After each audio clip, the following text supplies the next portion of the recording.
On New Year's Eve, a powerful man believes he's lost everything when he's left alone, until he storms into his ex's house, consumed by rage. If you enjoy stories like this, be sure to subscribe to this channel. We post new content every day. And now, back to our story. The fireworks exploded over New York City, painting the sky gold and silver as Ryan Anderson watched from the terrace of his Tribeca penthouse. 45 years old, CEO of Anderson Properties, a real estate empire he had built brick by brick since his early 20s. Today he owned buildings scattered across the city, had multi-million-dollar contracts, and commanded the respect of everyone in the market. But on this New Year's Eve, it all felt as empty as the minimalist apartment he'd been living in for the past 5 months. The bottle of Dom Perignon was chilling in an ice bucket, untouched. Invitations to lavish parties were spread across the Carrara marble table, ignored. Ryan couldn't tear his eyes away from the direction of Park Slope, from the brownstone that had once been his home. The home where he had left Chloe Miller, a registered nurse at NYU Langone. Health, the daughter of a retired steelworker and a seamstress. When they met 6 years ago in the emergency room where she worked, he'd brought in a worker injured on a construction site. Ryan felt like a teenager falling in love for the first time. She wasn't impressed by the Porsche parked out front or the Italian suit.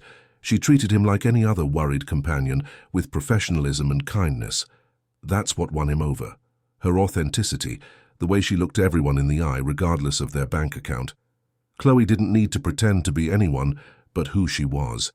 A strong woman who had worked since she was 16 to help her family and put herself through school, who chose to care for people because she believed it mattered more than any fortune. They were married 2 years later in a simple ceremony at City Hall, followed by a reception in the community hall of the church in the neighborhood where she grew up. Ryan remembered how awkward it felt watching his business partners try to make small talk with her father about football and beer, while his mother served homemade brownies to women dripping in jewelry. Two worlds, trying to collide for the love he and Chloe shared. For the first few years it worked. Ryan was proud of his wife, who didn't need his money to be happy, who kept working because she loved what she did, who made him laugh with stories from the hospital and calmed him down after the toughest days in business. Chloe humanized him, reminded him there was life beyond contracts and spreadsheets. But something shifted when she started talking about having kids. Ryan always postponed the conversation, always came up with an excuse. "Just 1 more year, honey. I want to get the company more organized first. I'm closing a huge deal, we can talk after." The truth he never admitted, not even to himself, was fear. Fear of being the absent father his own dad had been. Fear of not knowing how to love a child. Fear that a baby would forever change the dynamic they had. Chloe waited. She waited with the patience of someone who loves.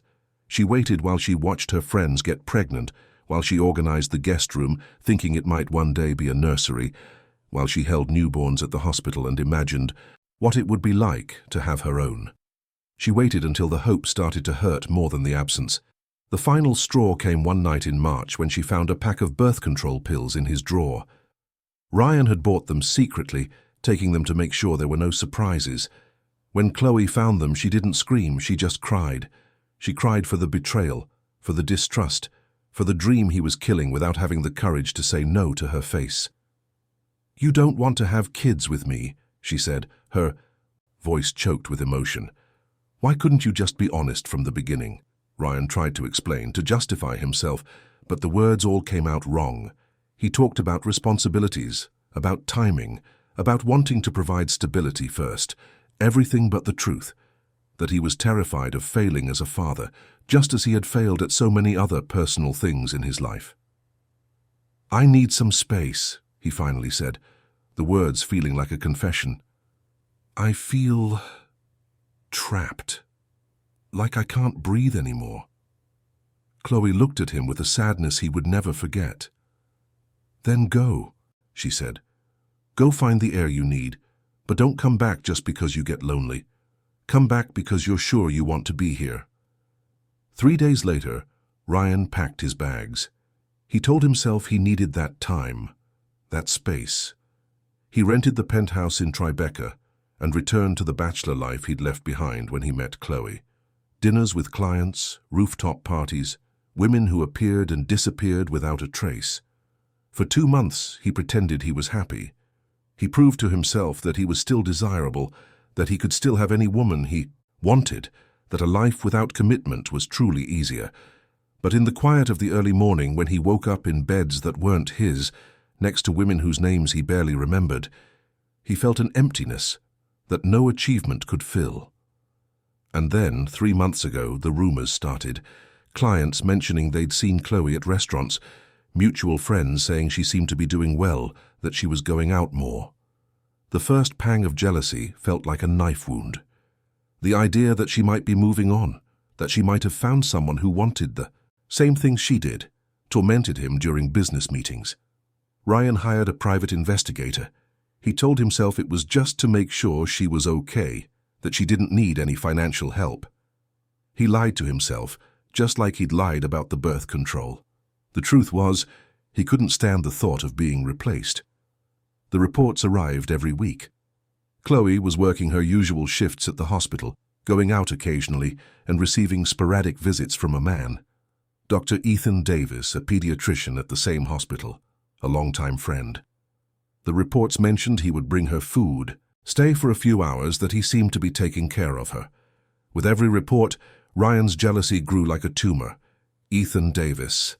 He was the same age, but he was a doctor, someone who saved lives, someone who took care of children.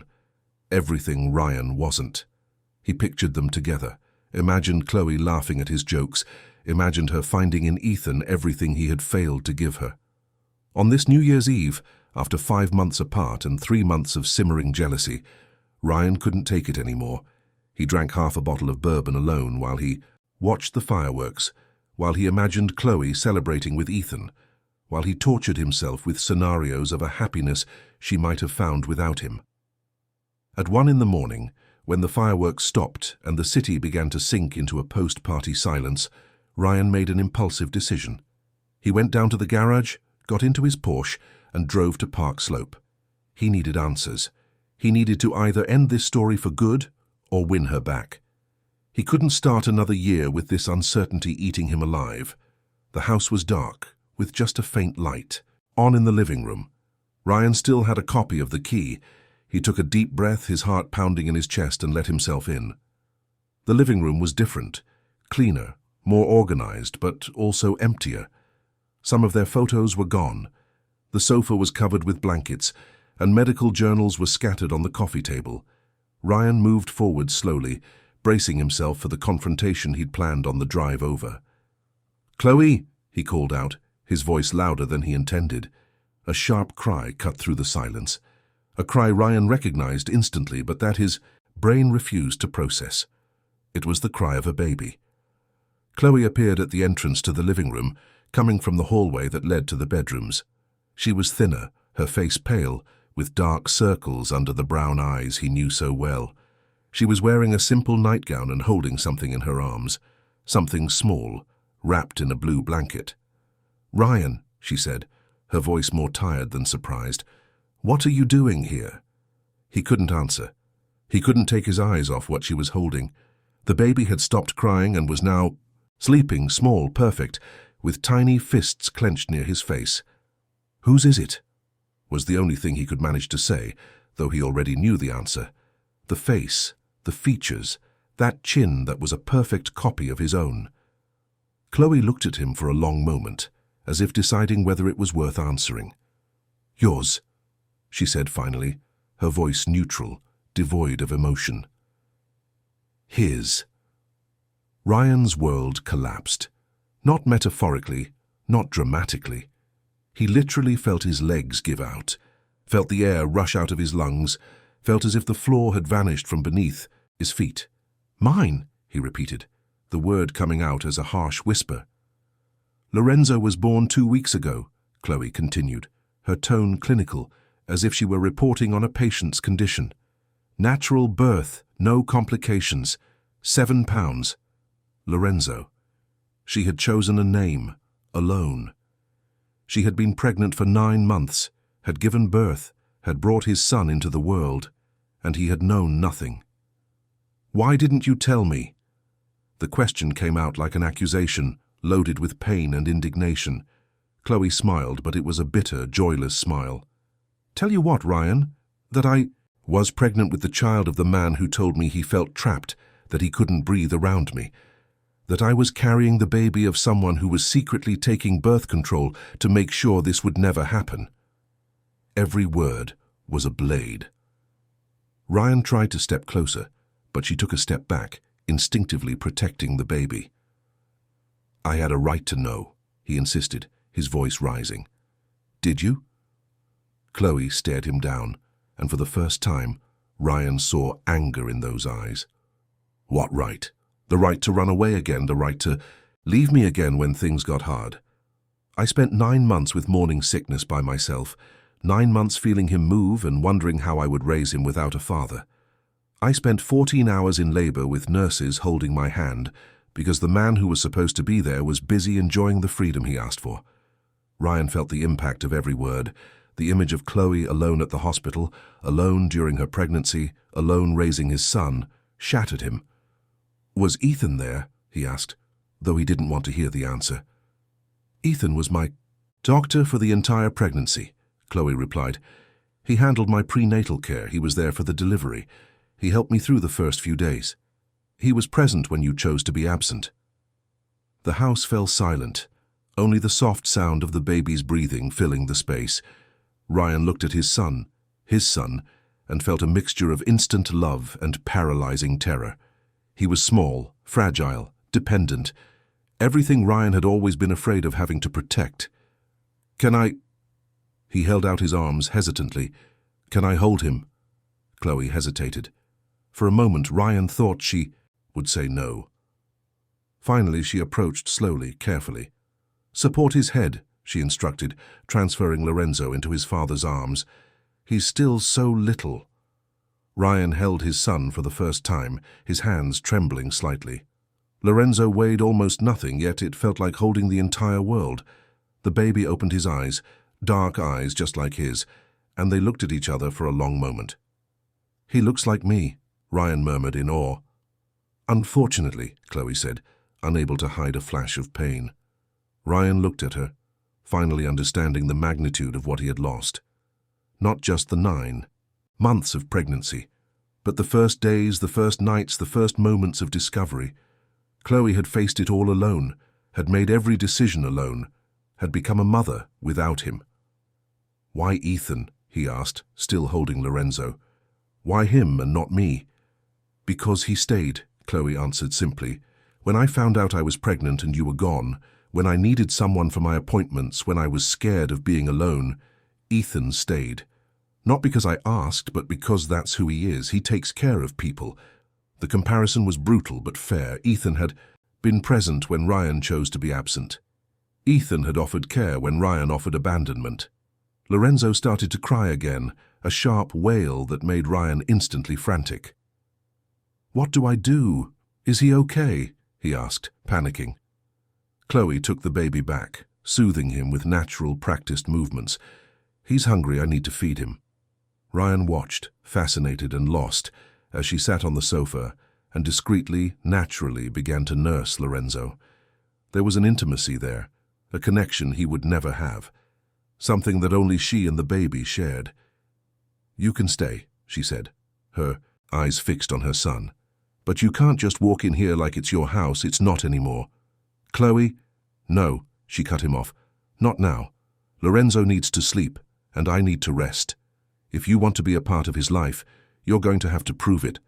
Not with words, Ryan, with actions, with presence." Ryan nodded, knowing there was no argument he could make. He had lost the right to demand anything. "Can I come back tomorrow?" he asked, humbled. Chloe looked at him for a long moment, as if trying to see into his soul. "You can," she said finally. "But remember, he's not a project, Ryan. He's not a business you can walk away from if it gets too hard. If you come into his life, it's for good." Ryan left the brownstone in Park Slope, a completely changed man. The man who had walked in was the same one who had run away 5 months earlier. The man who walked out carried the weight of a responsibility he had never imagined possible. He was a father. He had a son. and he had no idea how to be the father Lorenzo deserved. He drove back to Tribeca in the silence of the early morning, the empty streets of New York bearing witness to his transformation. In his mind, there was only one image: Lorenzo's dark eyes looking up at him, trusting, innocent, waiting for him to be the man he had never been. Ryan didn't sleep. He spent the entire night pacing his apartment, replaying every moment of the overwhelming discovery. The image of Lorenzo, small, perfect, undeniably his, was seared into his mind. But along with his newfound fatherhood came an anguish he didn't know how to process. Ethan Davis. The Seppum. Name echoed in his head like a ghost. The man who was there when he wasn't. The man who held Chloe's hand during labor, who reassured her on difficult nights, who had known Lorenzo since his first day of life. Everything Ryan should have been, Ethan was. At 6 in the morning, Ryan gave up on trying to rest. He took a shower, put on casual clothes, jeans and a cotton shirt, an attempt to seem less intimidating, and drove to a store that opened early. He bought everything he thought a baby might need. Diapers, clothes, toys, a luxury stroller, a crib that cost more than most people's monthly salary. It was his way of compensating for his absence, as if expensive gifts could erase 5 months of abandonment. He returned to the house in Park Slope at 9, his sweaty hands clutching the shopping bags. He rang the doorbell this time, a small gesture to show he would respect the boundaries Chloe had set. She opened the door, still in her nightgown, her hair messy, with Lorenzo in her arms. She looked exhausted, as if she hadn't slept any better than he had. "Ryan," she said, surprised, "you actually came back." "I said I would," he replied, holding up the bags. "I brought some things for Lorenzo." Chloe looked at the purchases with an expression he couldn't decipher. It wasn't gratitude. Maybe it was exhaustion, maybe irritation. "Come in," she said, stepping away from the door. Ryan placed everything in the living room and started showing her each item, explaining why he'd chosen each one, as if he were giving a business presentation. Designer onesies, imported educational toys, a stroller that looked more like a spaceship. "Ryan," Chloe interrupted him gently, "he's 2 weeks old. He doesn't need educational toys." The comment made him feel foolish. It was obvious, but he knew nothing about babies. He didn't know what Lorenzo really needed. "I just wanted to," he started, but didn't know how to finish the sentence. Wanted to what? Chloe sat on the sofa, adjusting Lorenzo in her arms. Buy his love? Make up for 5 months in 1 morning of shopping? The accusation hurt, mainly because it was true.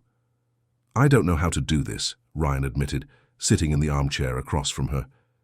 "I never wanted to be a father because I was afraid I wouldn't. So how? And now he's here whether you wanted him or not," Chloe finished. They sat in silence for a moment, only the sound of Lorenzo's soft breathing filling the space. Ryan watched how naturally Chloe held her son, how she seemed to instinctively know what he needed. "How did you learn to do all this?" he asked. "By doing it," she answered. "By making mistakes, getting it right, trying again. There's no manual, Ryan. There's just love and patience." The doorbell rang, breaking the moment. Chloe got up to answer it, and Ryan felt his stomach clench when he heard the man's voice at the door. "Morning, Chloe. How was your night?" Ethan Davis. Ryan recognized him immediately, even though he'd never seen him in person.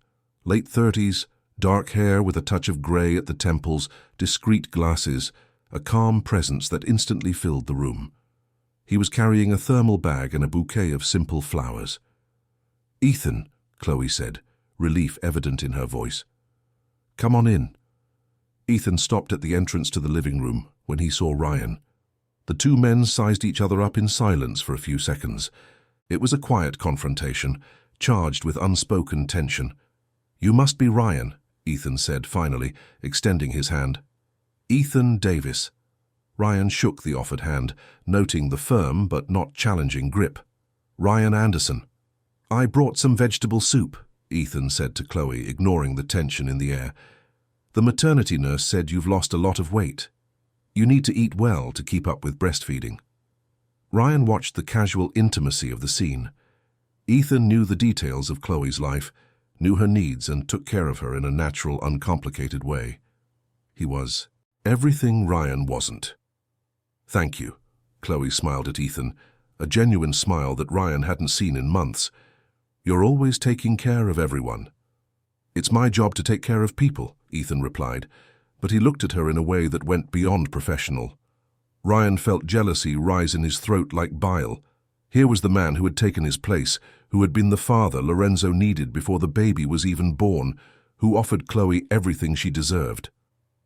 "Can I take a look at Lorenzo?" Ethan asked, washing his hands in the kitchen sink before returning to the living room. Chloe handed him the baby with the ease of someone who did it routinely. Ethan held Lorenzo with the competence of someone used to handling children, subtly examining him as he talked. "He's growing well," he commented. "Good weight, good color. How's he sleeping?" "Woke up 3 times last night," Chloe answered. "But he ate well and went right back to sleep."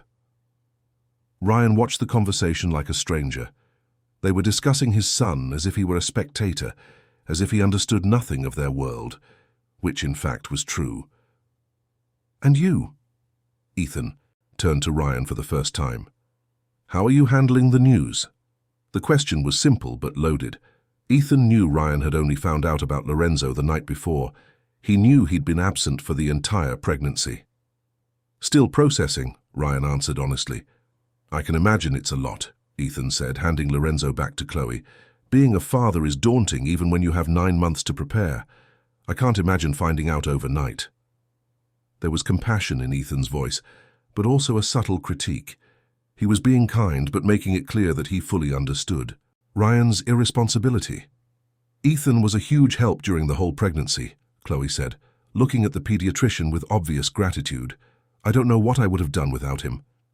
"Anyone would have done the same," Ethan replied modestly, but Ryan saw the look he gave Chloe. It wasn't the look of a friend, it was the look of a man in love. The realization hit him like a punch to the gut. Ethan hadn't helped Chloe out of medical altruism. He helped because he was in love with her. And worse, she knew. The way she smiled at him, the way she relaxed in his presence, the way she trusted him completely. "I have to get to the hospital," Ethan said, checking his watch, "but I can come back this afternoon if you need anything." "No need," Ryan said abruptly. "I'll be here." The ensuing silence was awkward. Ethan looked at Chloe, who in turn looked at Ryan with a warning expression. "Ryan," she said calmly, "Ethan is Lorenzo's doctor. He's going to continue his checkups." "Of course," Ryan tried to soften his tone. "I just meant I can help too, now that I know about Lorenzo."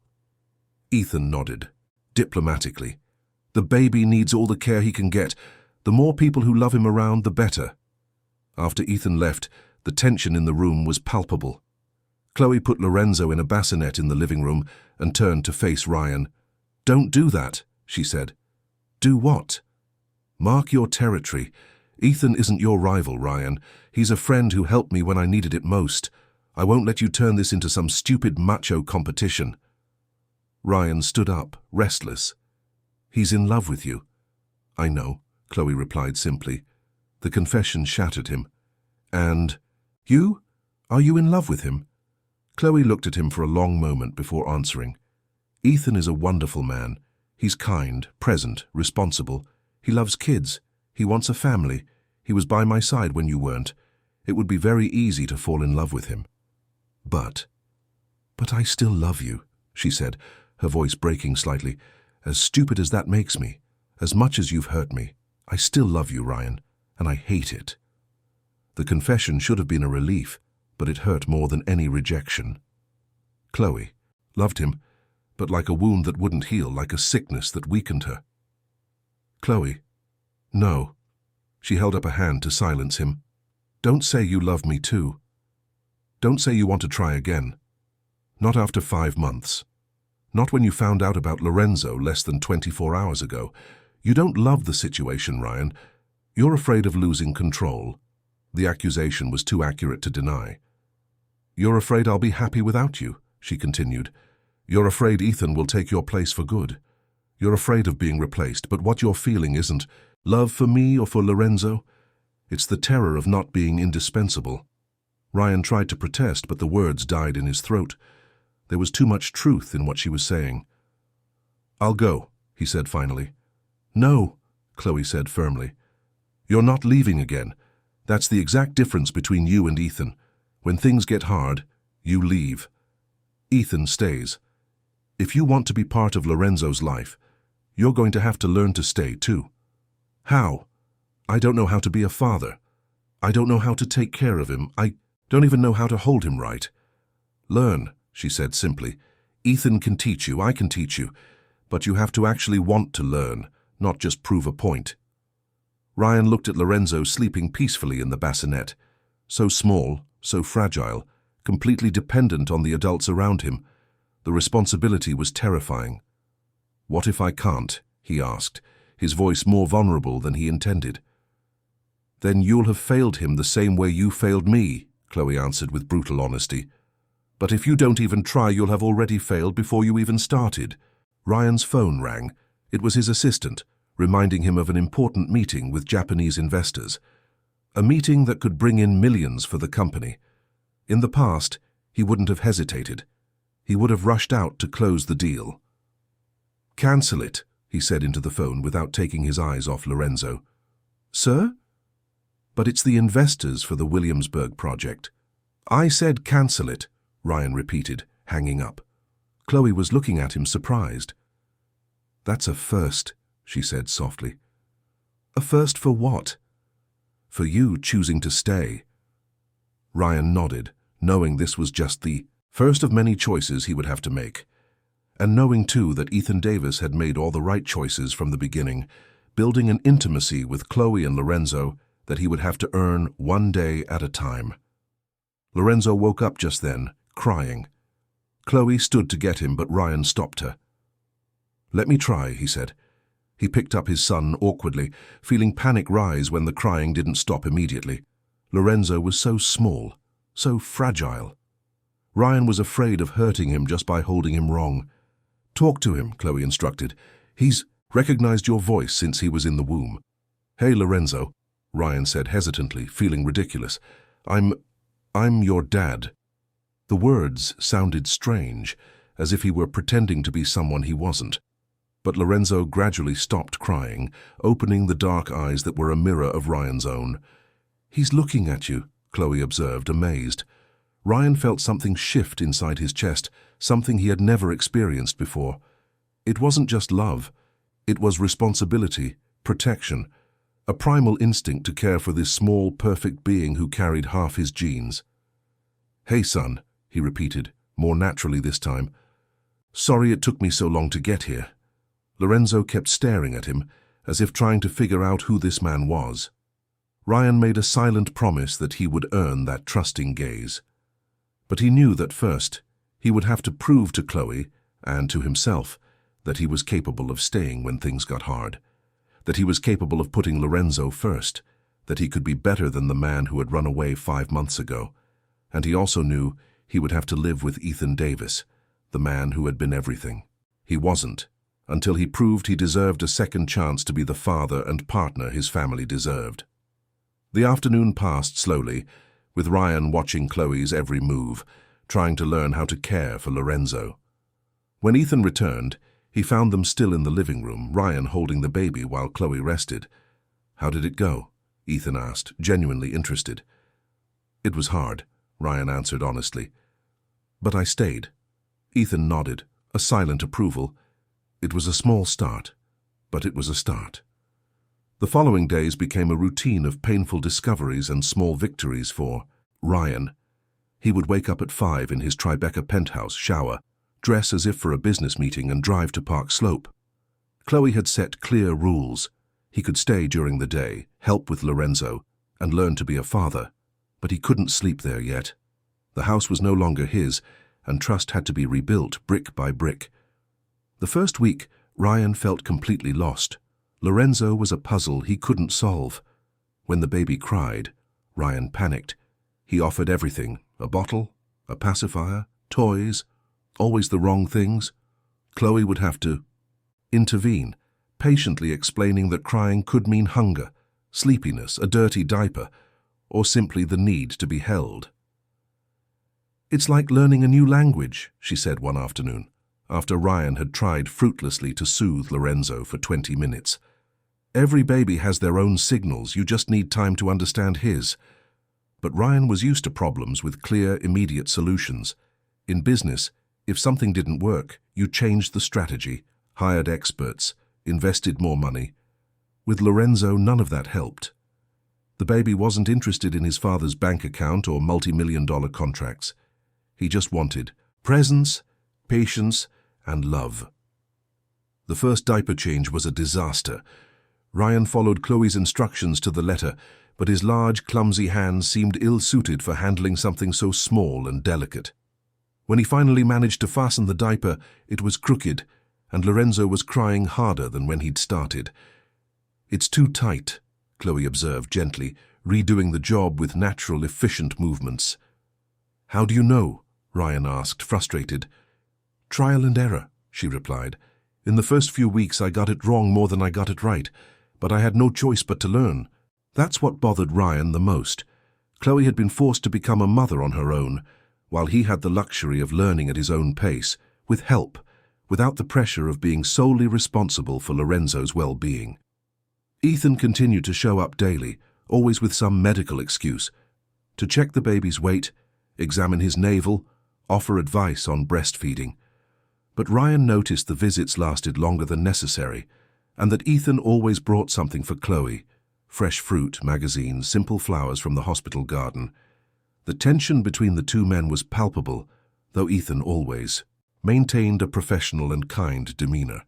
Ryan tried to do the same, but he couldn't hide his discomfort when he saw how naturally the pediatrician handled Lorenzo, like a doting uncle who had always been there. "He's growing well," Ethan said one Tuesday, weighing Lorenzo on a portable scale he'd brought. "Gaining weight properly. The bond with his mother is strong." "And with me?" Ryan asked, trying to sound casual. "How would you rate our bond?" Ethan looked at him thoughtfully before answering. "The bond between a father and son is built with time and consistency. Lorenzo is still getting to know you.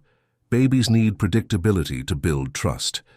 It was a diplomatically professional answer, but Ryan got the message.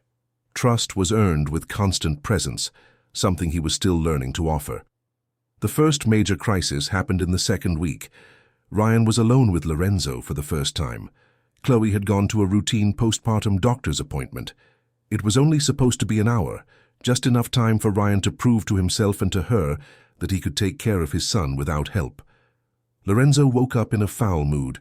He cried non-stop for 40 minutes. Ryan tried everything he had learned, checked the diaper, offered water, tried to calm him with nursery rhymes he played on his phone. Nothing worked. The crying only intensified, and Ryan started to break out in a cold sweat. What if Lorenzo was sick? What if he was hurt? What if Ryan had done something wrong? Desperate, he called Ethan. "Dr. Davis, it's Ryan Anderson. Lorenzo won't stop crying, and I don't know what to do." "Where's Chloe?" Ethan asked, his tone immediately professional. "At the doctor. She'll be back in 20 minutes, but Okay, I'm on my way," Ethan said without hesitation. When Ethan arrived, he found Ryan pacing the living room with Lorenzo in his arms, both visibly stressed. The pediatrician washed his hands and took the baby, examining him quickly while calming him with gentle, confident movements. "He's fine," Ethan said after a few minutes. Lorenzo had stopped crying almost immediately. "Sometimes they just get like this. Overstimulation, maybe. Babies can feel our anxiety." Ryan sat down heavily on the sofa, feeling like a complete failure. "I can't even be alone with him for an hour." "Ryan," Ethan said, sitting in the armchair opposite, him still holding Lorenzo. "Can I give you some advice?" Ryan nodded, resigned. "Stop trying to be perfect. Lorenzo doesn't need a perfect father. He needs a present father. You're putting too much pressure on yourself, and it's making everyone tense." It was strange to get parenting advice from the man in love with his son's mother, but Ryan had to admit Ethan was right. "How do you know all this?" Ryan asked. "Do you have kids?" Ethan smiled sadly. "No. I always wanted them, but I never found the right person to build a family with." He paused, looking down at Lorenzo. Or maybe I found her too late. The confession hung in the air between them. Ethan was talking about Chloe. Ryan felt jealousy tighten in his chest, but also a strange understanding. Ethan wasn't an opportunistic rival.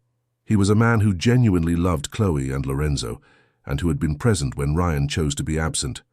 When Chloe returned and found the two men talking calmly while Lorenzo slept peacefully in Ethan's arms, she stopped at the door with a surprised expression. "Did something happen?" she asked. "Lorenzo cried a lot and Ryan called me." Ethan explained. "It was just a little fussiness. Everything's fine now." Chloe looked at Ryan with a mixture of understanding and something that looked like pride. "You did the right thing, calling for help." "I felt like an idiot," Ryan admitted. "Welcome to fatherhood," she said with a small smile. "I feel that way sometimes too." It was hard for Ryan to imagine Chloe feeling insecure. She seemed so natural with Lorenzo, so competent and confident. "The first night I brought Lorenzo home from the hospital, I cried more than he did," she confessed. "I thought I'd made a terrible mistake. How could they let me take a baby home without an instruction manual?" Ethan chuckled softly. "I told you then you were being too hard on yourself. All new parents feel that way." Ryan observed the intimacy of their conversation, the way Ethan knew Chloe's fears and insecurities, how he had been there to support her through the toughest moments. It was an intimacy he would have to earn from scratch. In the following weeks, Ryan established a routine. He arrived early, helped with the day's tasks, and stayed until Lorenzo fell asleep at night. Gradually he began to understand his son's signals. The soft whimper that meant hunger was different from the sharp cry of a wet diaper. When Lorenzo was tired, he rubbed his eyes. When he wanted to be held, he stretched out his little arms. The first time he managed to calm Lorenzo by himself was a quiet but profound victory. The baby was crying, Chloe was in the shower, and Ryan simply picked him up and started talking to him, telling him about work, about the buildings he constructed, about how beautiful New York looked from above at night. To his surprise, Lorenzo stopped crying and just listened, his dark eyes fixed on his father's face. "He likes your voice," Chloe said when she came out of the shower and found them talking. "I used to tell him stories all the time when I was pregnant. Maybe he recognizes the sound." It was a thought both painful and beautiful. Even when absent, Ryan had somehow been present through the stories Chloe told. His work began to suffer. Ryan cancelled more meetings in those first 2 weeks than he had in the entire previous year. He put his phone on silent when he was with Lorenzo, ignored urgent emails, and delegated important decisions to his partners. "Ryan, you need to get back to the office," his partner Chris said on a call. "The investors for the East River project are getting impatient." "Postpone it another week," Ryan requested, watching Lorenzo sleep in his lap. "A week? Ryan, you've already pushed 3 major meetings. We're talking about a $50 million deal." $50 million. 6 months ago, Ryan would have sold his soul for a deal that size. Now it seemed irrelevant compared to the small, warm weight of his son in his arms. "Chris, can you handle the negotiation? I trust your judgment." The silence on the other end of the line was telling. In 15 years of partnership, Ryan had never delegated a major negotiation. "Of course," Chris said finally, "but I hope you know what you're doing." Ryan didn't know. He didn't know if he was making the right decisions, if he was hurting the company he had built with so much effort, if it was wise to put Lorenzo first when he was still just learning to be a father. But he knew he didn't want to be like his own father, a professionally successful man who always put work first, who missed birthdays, school plays, and important conversations because there was always a more urgent meeting. "You're changing," Chloe observed one afternoon, after Ryan refused to answer a call during Lorenzo's bath time. "For better or worse?" he asked. She looked at him for a long moment before answering. "More human." It was the most beautiful and painful compliment she could have given him. Being with Lorenzo, learning to be a father, was making Ryan a better person, but it also starkly highlighted how much he had lost by running away when she needed him most. Ethan still came by, but his visits were less frequent now. Lorenzo was healthy, gaining weight, and developing normally. The weekly checkups became bi-weekly. "He doesn't need such close monitoring anymore," Ethan explained one afternoon. "You guys are doing great. You guys." It was the first time Ethan had referred to Ryan and Chloe as a unit. Ryan felt something stir in his chest, hope maybe, but Ethan still looked at Chloe in a way that went beyond professional. And Ryan could see that she enjoyed the attention, that she relaxed in the pediatrician's presence in a way she didn't with him. "Ethan," Ryan said as the doctor was preparing to leave, "can I talk to you for a second?" The two men stepped out onto the small back patio. Ethan waited, his face neutral but attentive. "I know you're in love with her," Ryan said directly. Ethan didn't deny it. "And I know you want her back." "The difference is, she still loves me," Ryan said, trying to sound less petulant than he felt. "The difference," Ethan corrected calmly, "is that I never abandoned her." It was a direct hit. Ryan deserved it. "You're right," he admitted, "but I'm trying to change. I'm trying to be the man she deserves." "For how long?" Ethan asked. "Until things get hard again? Until Lorenzo gets his first high fever and you panic? Until Chloe gets stressed from work and you two have a fight?" The questions were fair and painful. "I don't know," Ryan answered honestly. "I just know I want to try. And I know you would be better for her than I am." Ethan looked at him, surprised. It was the first time Ryan had admitted it. "But she chose me once," Ryan continued, "and maybe, if I can prove I can be different, she'll choose me again." Ethan nodded slowly. "And if she chooses you, I'll respect that." "But if you hurt her again?" "I know," Ryan interrupted. "You'll be there for her." The two men stood in silence for a moment, a tacit understanding forming between them. They weren't friends and maybe never would be, but they both wanted what was best for Chloe and Lorenzo. When they went back inside, Chloe was nursing Lorenzo on the sofa, a scene of domestic tranquility that made Ryan feel a pang of longing for what they had lost. "Everything okay?" she asked, sensing something different in the air. "Yeah," Ryan said, looking at Ethan. "Everything's fine." That night, after Ethan left, Ryan helped Chloe give Lorenzo a bath. It was a task that still made him nervous. The baby was so small, so slippery when wet. "Support his head," Chloe instructed. "That's it, just like that." Lorenzo splashed a little water and made a face that looked like a smile. Ryan felt his heart squeeze with love. "He smiled at me," he said, amazed. "Probably just gas," Chloe replied pragmatically, but she was smiling too.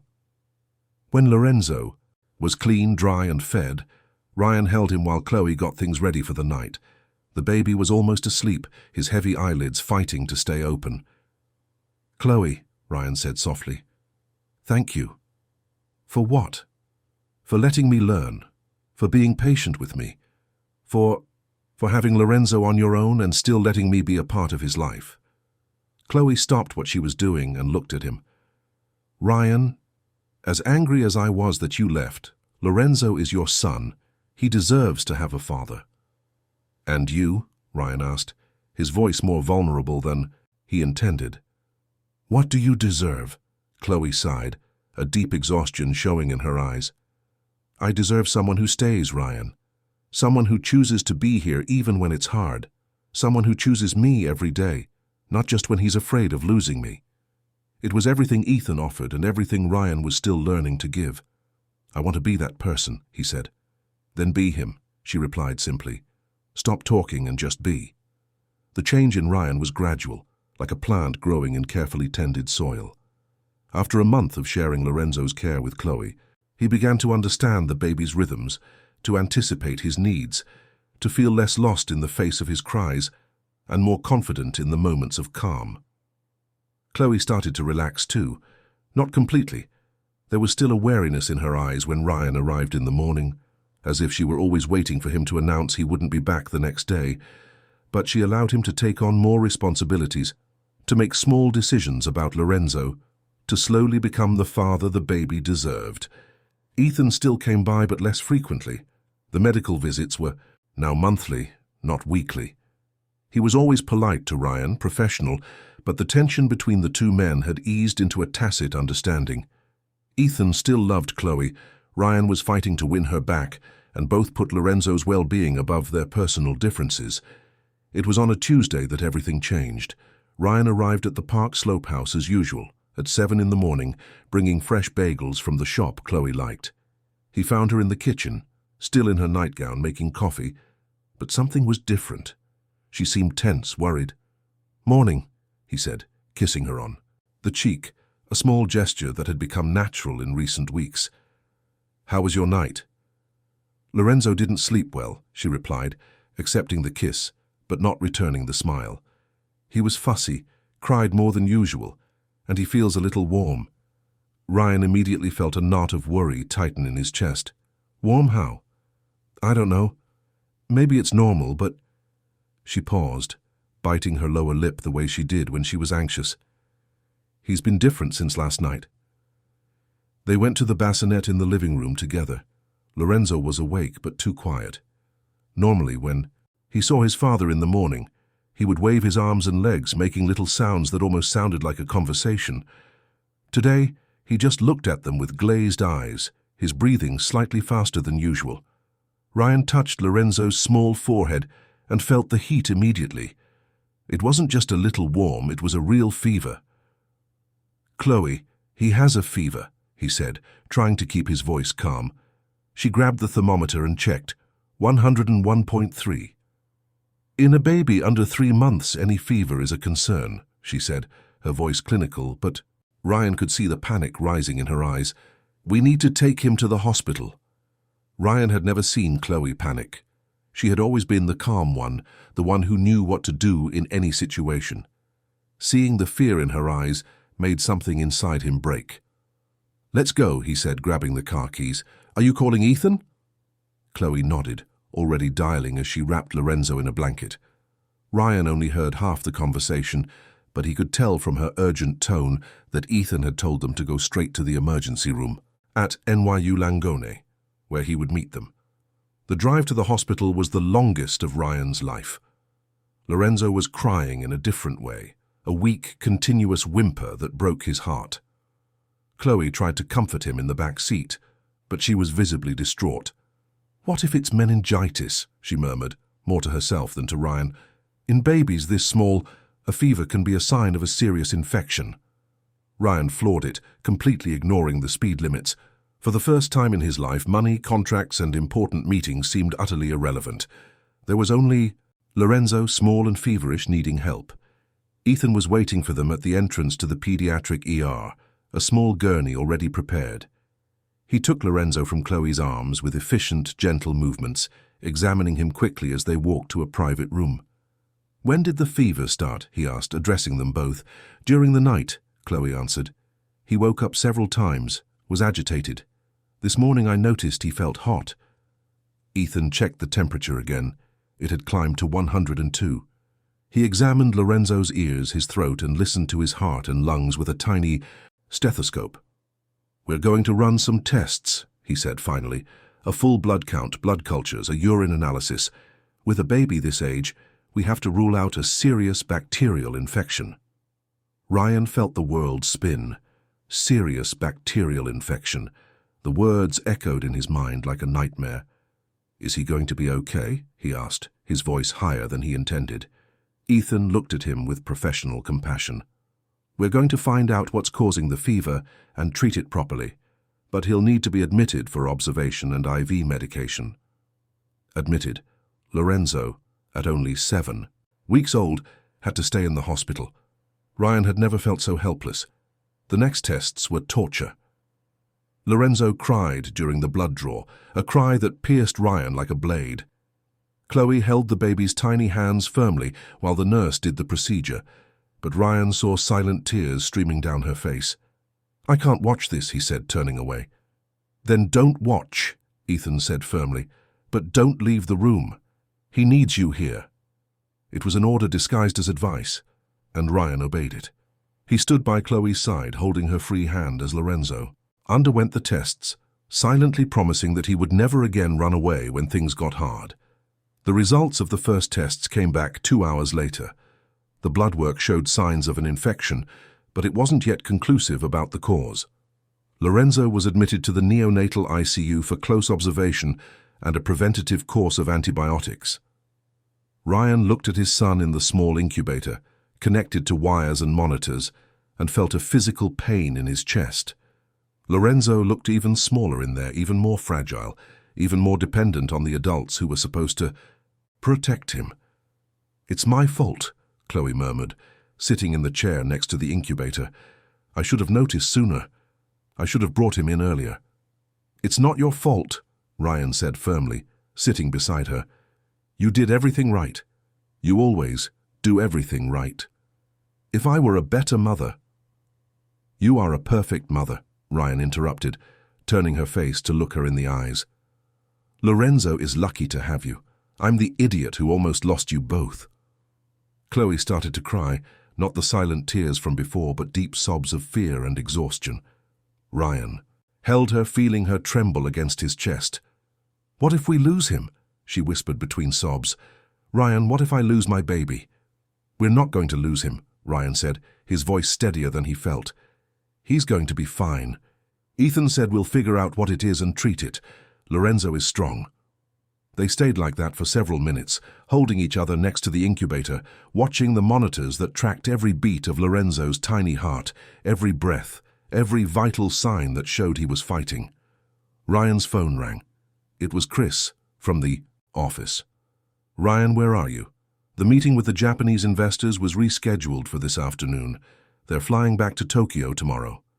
Ryan looked at Lorenzo, at Chloe, at the monitors that guarded his son's life. "I can't make it," he said simply. "What do you mean you can't make it? It's a $40 million deal."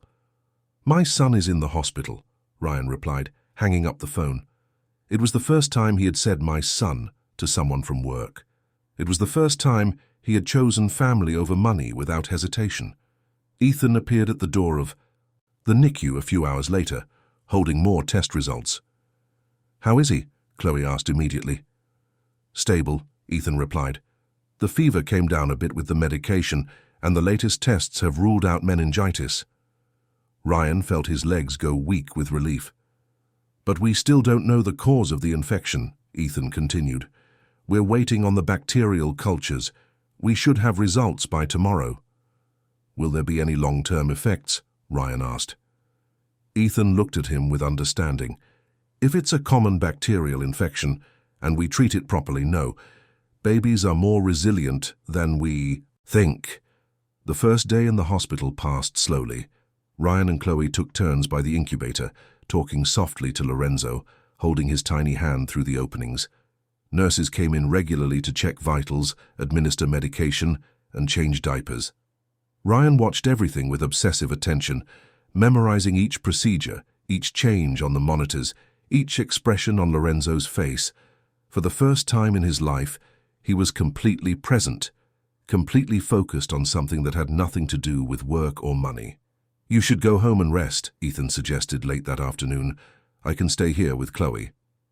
"No," Ryan said immediately. "I'm staying." Ethan looked surprised. "Ryan, you've been here for 12 hours. You need to rest." "I said I'm staying," Ryan repeated more firmly. "I'm not leaving my son alone." Something in Ethan's expression changed.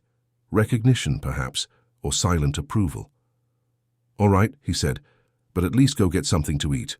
I brought sandwiches." The night in the hospital was long. Ryan slept in the uncomfortable armchair next to the incubator, waking up at every beep from the monitors, every movement from the nurses. Chloe slept even less, constantly getting up to check if Lorenzo was okay. In the middle of the night, the fever spiked again. Lorenzo became agitated, crying in a way that sent Chloe into a panic. "Get someone," she pleaded, desperate. "Ryan, get someone." Ryan pressed the call button, and minutes later, Ethan appeared, even though it was 3 in the morning. He had been sleeping at the hospital on an informal call to watch over Lorenzo. "His temp is up to 103, the nurse reported. Ethan examined Lorenzo again, checked the latest test results, and adjusted the medication. "It's normal to have some fluctuations," he explained to the anxious parents. "The antibiotic takes a few hours to take full effect." But Ryan could see the quiet concern in the pediatrician's eyes. Something wasn't going as expected. The second day brought the results of the bacterial cultures. Ethan entered the NICU with a more relieved expression. Urinary tract infection, he announced. Caused by E. coli. It's not serious, but it needs specific treatment. Chloe started to cry with relief. Ryan felt like he could breathe again for the first time in 2 days. How long is the treatment? He asked. 7 to 10 days of IV antibiotics, Ethan replied. He'll have to stay here, but the prognosis is excellent. 10 days. Ryan did some quick mental calculations. Meetings he would miss, contracts he would have to delegate, opportunities that might slip away. I'm staying here, he told Chloe. For the whole treatment, I'm not leaving the hospital. Ryan, she said softly, you have responsibilities. My only responsibility is to be here with you two, he interrupted her. Everything else can wait. And that's what he did. For the 10 days Lorenzo was in the hospital, Ryan didn't leave. He slept in the armchair, ate hospital food, cancelled all his meetings and ignored urgent calls from his partners. When Chris showed up in person to try to get him to sign some important documents, Ryan simply said, "If it can't wait, you sign it. I trust you." It would have been unthinkable 6 months ago. Ryan outsourcing major decisions, putting the company on the back burner. But there, watching Lorenzo gradually improve, seeing the fever go down day by day, watching the healthy color return to his small face, Ryan knew he was exactly where he needed to be. Chloe watched it all in silence.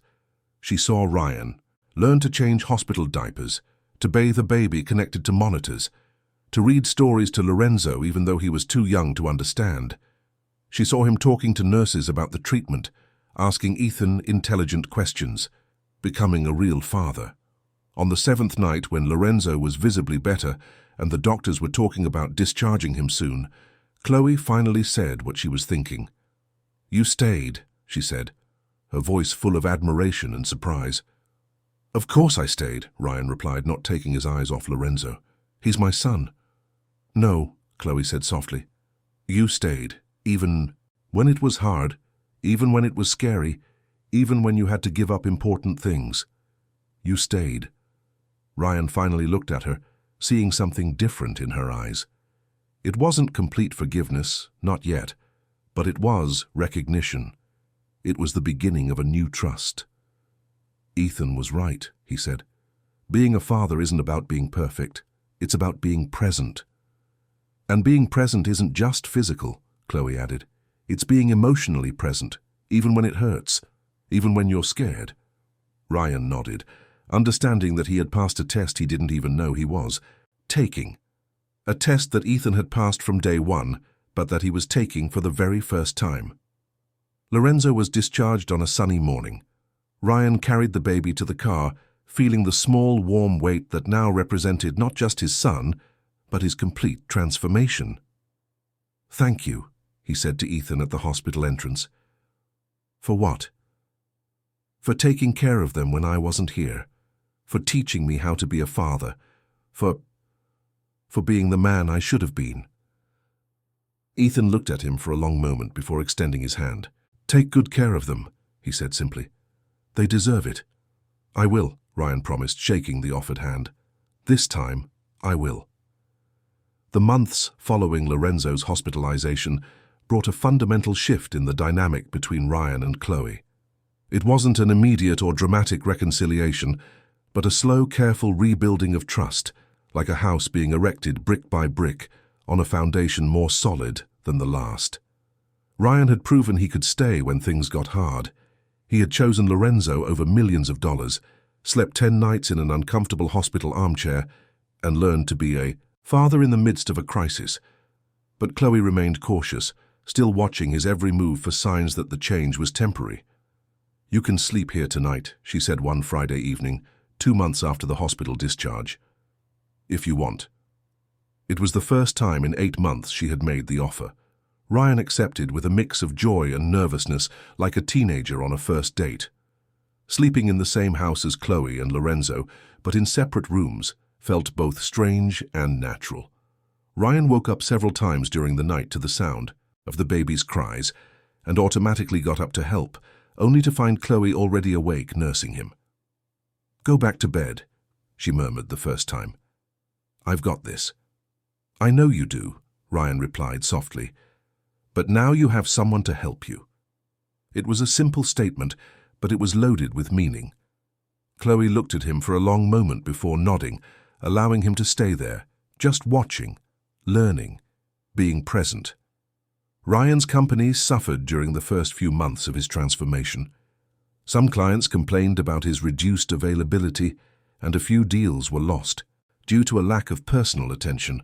But surprisingly, Anderson Properties didn't collapse.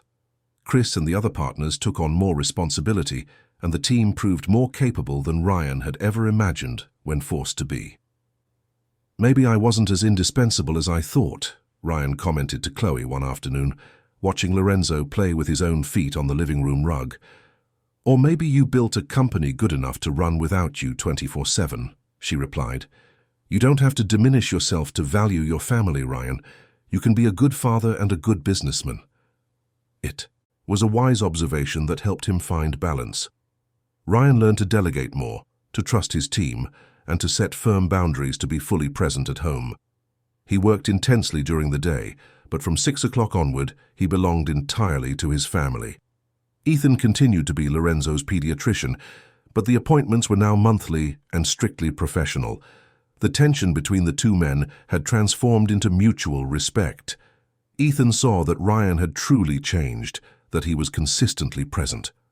Ryan understood that he owed Ethan a debt of gratitude for taking care of his family when he hadn't known how. "How are you handling all this?" Ethan asked at a routine checkup when Lorenzo turned 6 months old. "One day at a time," Ryan answered honestly. "I'm still afraid of doing something wrong, but I'm learning that being an imperfect present father is better than being an absent one." Ethan nodded. "Lorenzo is developing beautifully. You guys are doing a great job." You guys. It was the second time Ethan had referred to Ryan and Chloe as a team. Ryan felt his chest warm with something that felt like paternal approval, even though Ethan was only a few years older.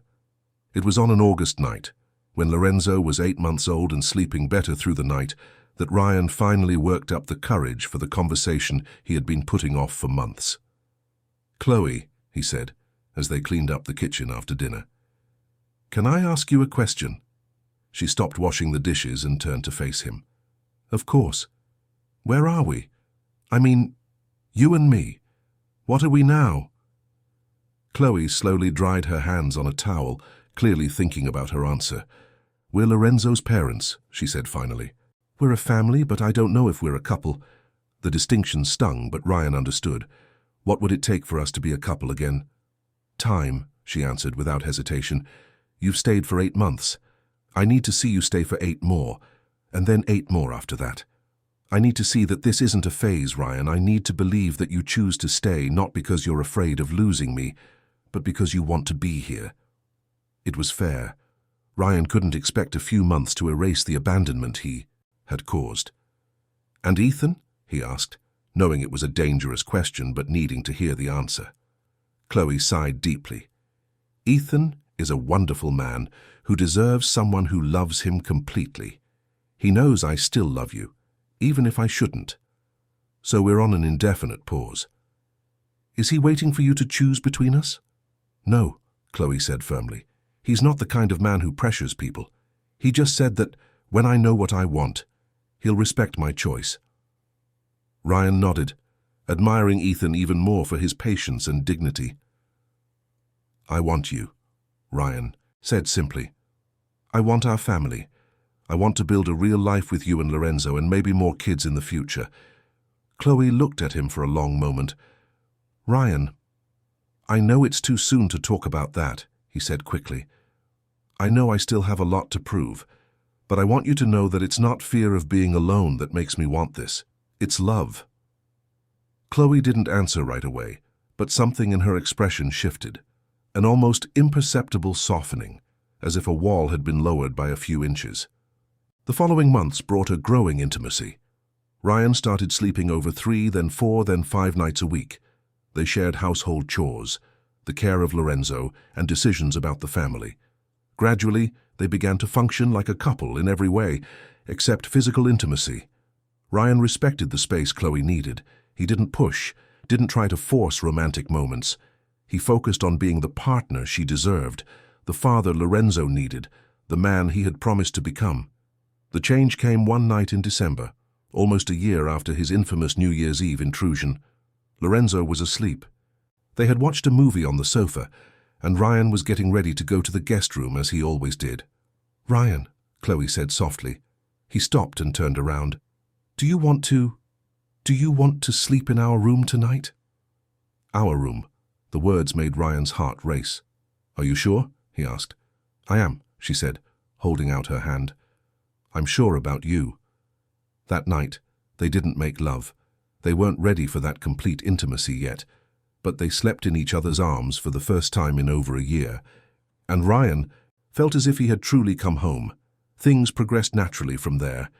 Chloe, completely relaxed in Ryan's presence, started smiling easily again and began making plans for the future that included them both. Lorenzo, now 10 months old, clearly preferred it when his dad was around, reaching for Ryan when he came home from work and crying when he got ready to leave. It was in February that Chloe realized she was late. She took the test on a Tuesday morning while Ryan was at work and Lorenzo was playing on the living room floor. 2 clear, unmistakable lines. Her first feeling was panic. Not because of the pregnancy itself, but because of the memory of the first time when she found out she was pregnant with Lorenzo just after Ryan had left. The fear of reliving that loneliness and abandonment hit her like a tsunami. She spent the whole day thinking about how to tell Ryan, how he would react, whether he would run again at the prospect of more responsibility. Ryan knew something was different the moment he walked in the door. "Is everything okay?" he asked, kissing her on the cheek as he always did. "I need to tell you something," Chloe said, her voice more serious than usual. Ryan felt his stomach drop. In recent months, he had learned to read every nuance of Chloe's mood, and that tone did not bode well. They sat on the sofa, Lorenzo sleeping in his stroller beside them. "I'm pregnant," Chloe said directly, without beating around the bush. The silence that followed lasted only a few seconds, but to Chloe, it felt like an eternity. She watched Ryan's face, searching for signs of panic, of a desire to flee, of regret. What she saw was surprise, then concern, then something that looked like joy mixed with fear. "How are you feeling?" was the first thing he asked. It wasn't, "Wow, what a problem," or "I'm not ready," or any of the reactions she had feared. It was genuine concern for her well-being. "Scared," she admitted. "Scared of what?" Ryan asked softly, taking her hands. "Scared that you'll leave again," she said, her voice breaking slightly. "Scared of going through this alone again." Ryan felt as if he'd been punched in the gut. Of course she would be scared. The last time she was pregnant, he had run away. Why? Would it be any different now? "Chloe," he said, turning his body to face her completely. "Look at me." She lifted her eyes, still filled with fear. "I am not leaving," Ryan said firmly. "Ever again. No matter what happens, I am not leaving. Do you understand? Never again." "How can you be so sure?" "Because I learned," he said simply. "I learned that running away doesn't solve anything. I learned that family isn't a prison. It's where freedom makes sense. I learned that being a father is terrifying, but it's the most important thing I've ever done in my life." Chloe started to cry, not from sadness, but from relief. "I'm happy," Ryan continued, his voice thick with emotion. "I'm scared too, but I'm happy. Lorenzo is going to have a little brother. What if it's a girl? Then Lorenzo will have a little sister to protect," Ryan smiled, "and I'll have 2 women to love and take care of." They held each other on the sofa, crying together, letting their fears and joys mix into an emotion that was hard to define but was profoundly true. This time Ryan experienced the pregnancy from day one. He went to every doctor's appointment, saw every ultrasound, felt every kick in Chloe's belly. When she had morning sickness, he was the one holding her hair back and bringing her ice water. When she had insomnia late in the pregnancy, he was the one who stayed up talking to distract her. Lorenzo, now a year and a half old, seemed to understand that something important was happening. He would kiss his mum's belly, talk to the baby in a language only he understood, and help his dad assemble the pink crib when they found out it was a girl. Ethan remained the family's doctor, There was something different in his demeanor now, still warm and attentive, but clearly closing a chapter in his own life. At a prenatal appointment, he casually mentioned he was dating a pediatrician from the hospital. "I'm happy for you," Chloe said sincerely. "And I for you," Ethan replied, looking at Ryan. "You found your way." Isabella was born on a September morning, after a labor that was smoother than Lorenzo's. Ryan was there for every moment, holding Chloe's hand, crying when he heard his daughter's first cry, cutting the umbilical cord with hands trembling with emotion. "She looks just like you," Ryan told Chloe, holding Isabella for the first time. The baby had her mother's light eyes, brown hair, and delicate chin. "Thank goodness," Chloe laughed, exhausted but radiant. "We already have one Lorenzo who's your spitting image. Now I have an ally." Lorenzo met his sister at the hospital with all the curiosity and care of an 18-month-old. He touched her small face with delicate fingers, gave her a little kiss on the forehead, and then snuggled into his father's lap. "Daddy," he said clearly, one of the few words he could say. "Baby." "That's right, son," Ryan said, holding both his children. "That's your little sister, Isabella."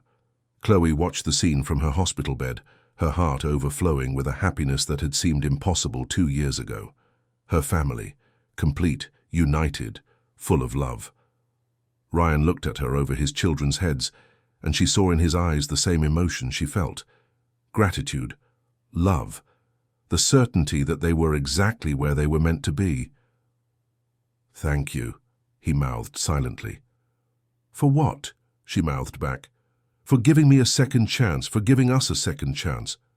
Chloe smiled, reaching out to touch the face of the man who had left and returned transformed, who had learned that loving wasn't about losing freedom, but about finding the place where it made sense. 2 years later, Ryan woke up one January morning to find Chloe in the kitchen making coffee, Isabella in her high chair eating a banana, and Lorenzo trying to set the table with the seriousness of a 3-year-old who takes himself very seriously. It was an ordinary scene, repeated hundreds of times, but it still moved him every single day, his family. His daily choice to stay, to love, to be present. The phone rang. It was a client offering $1 billion project in Dubai, an opportunity that would require moving abroad for 2 years. "No, thank you," Ryan said without hesitation. "I'm very happy right where I am." Chloe looked at him, surprised. "Was that a big opportunity?" "The biggest I've ever been offered," Ryan replied, sitting down at the table and pulling Isabella into his lap. "But the biggest opportunity of my life is right here, in this kitchen." Lorenzo climbed into the chair next to his dad, and Ryan helped him pour some orange juice. "Daddy stay?" Lorenzo asked, as he always did when the phone rang with work offers. "Daddy always stays," Ryan answered, kissing his son's forehead. "Daddy learned that home is where you stay." Chloe smiled, taking Ryan's free hand across the table. They had found their balance, the family they had always dreamed of, the love that had survived abandonment and grown stronger in its return. Outside, New York City was waking up to another day, with its millions of stories unfolding simultaneously. But here, in this Park Slope kitchen, there was only one story that mattered, that of a man who had learned that true success wasn't measured in signed contracts or bank balances, but in mornings just like this one, surrounded by the people he chose to love every single day. And for the first time in his life, Ryan Anderson knew, without a doubt, that he was exactly where he was supposed to be.